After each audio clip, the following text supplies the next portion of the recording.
Ақша құндық кеткен бе деп ойламаңыз, құрметті ағайын. Ақша керек та просто.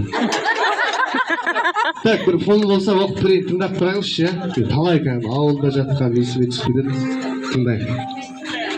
Туған үйім, жерге шөккен туған үйім қалқайып, шарбағыда жатушы еді шалқайып.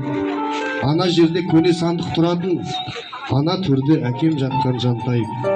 Шоққа көмген нан тұратын табада, үзіп алып ұшатын ек далаға. Кешке қарай мал жамырап өрістен, қиқу салып жүгіруші еді қораға. Ойын қуып сергелдегі күндізгі, тәтті ұйқы мойнына мінгізді. Терезенің тесігінен сығалап, тауып алып оятатын күн бізді. Ақ самаурын бұрық-бұрық қайнайтын, тәтті кәмпит күнде бізде болмайтын. Күрең шайы ыстық наны қантымен, анамыздың дастарханы жайнайтын. Үлкеніміз бізді билеп төстейтін, бөліп беріп үй шаруасын жүктейтін. Күл шығарып от жағамыз әйтеуір, күрке үйдің тіршілігі бітпейтін. Бауырлармен келіспей қап шүйіле, анам бізге ұрысатын күйіне. Ей, кетесіңдер тарап-тарап жан-жаққа, мәңгі бақи жүрмейсіңдер бұл үйде. Мына өмір бай екен ғой тосынға, мені бөліп алып кетті осында. Ыстық ұям туған үйім баяғы, лүпіл деген жүрегімнің тұсында. Қайғы мұңсыз шаттығымның мекені, сезбеп бұзау ғайып болып кетерін.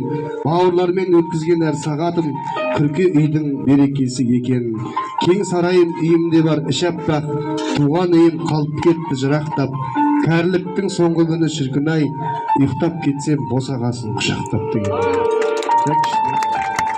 Енді сондай ағайындар тірі кезде бірімізді сыйлайық, құрметтейік. Қазір кезде не азайып кетті, бір мейірімділік азайып кетті, бір қапылған бір адам. Сосын бір баяғыда шалдар құдай айналайын жарығым деп еркелететін еді ол. Кейбір ата әжелерді көремін, осы немерелерін қашып барады, өздерің бағын деп қашып барады.